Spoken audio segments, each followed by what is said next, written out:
Hello and welcome to the screencast about important angles in the unit circle.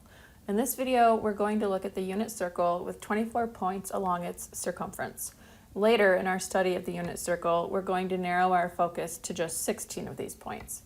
But first, we would like to identify the angle associated with all 24 points. Previously, we saw that a radian is a way to measure an angle in the unit circle such that the central angle and the arc length are equal.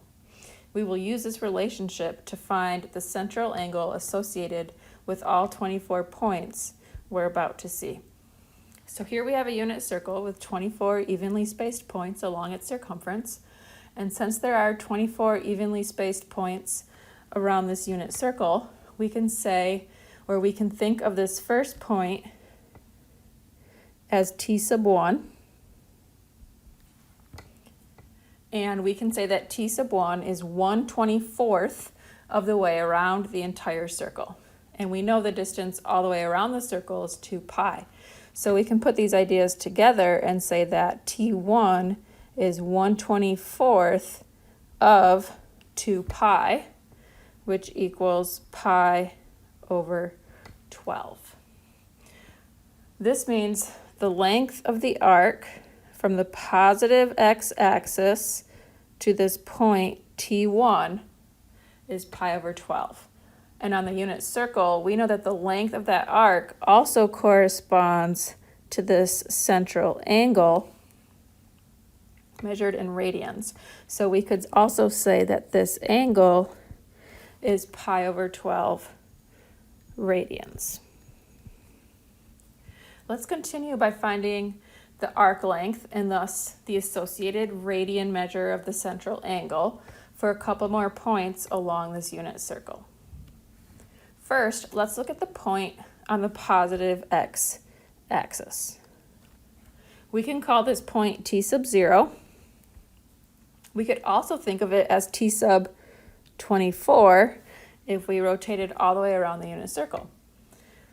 So if we think of it as T sub 0, then the radian measure of the angle is 0, or the arc length traveled, the length traveled around the circle is 0.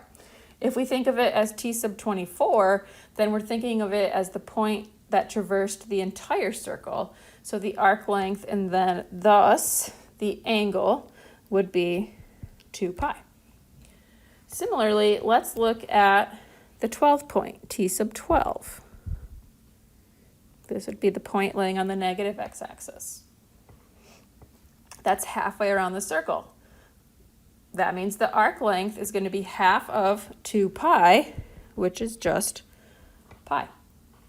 This might seem familiar to you because we previously saw that pi radians is equal to 180 degrees. And we know 180 degrees represents half a rotation around the unit circle. So we should be confident that the radian measure for T12 is pi. Next, let's consider the sixth point around the unit circle. So that would be this point on the positive y-axis, T sub 6, and that's half the arc length of T12, T sub 12, which means the arc length for T sub 6 would be half of pi. All right, let's wrap up by finding the arc length or the central angle for T sub 4. We know T sub 4 is the fourth point out of 24 points on the unit circle. So here's T sub 4. And we know that that means that T sub 4 is 4/24 or 1/6 of a full rotation around the unit circle. And since the distance all the way around the unit circle is 2 pi, we could say that T sub 4 has an arc length that is 1/6 of 2 pi, which gives us 2 pi over 6, or pi over 3. So that means that this arc length from the positive x-axis to T sub 4 equals pi over 3.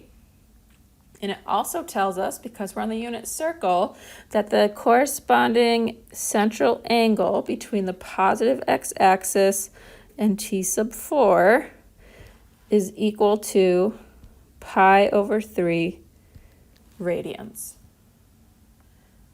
Hopefully these examples are enough to help you finish finding the corresponding angles for the remaining points on the unit circle.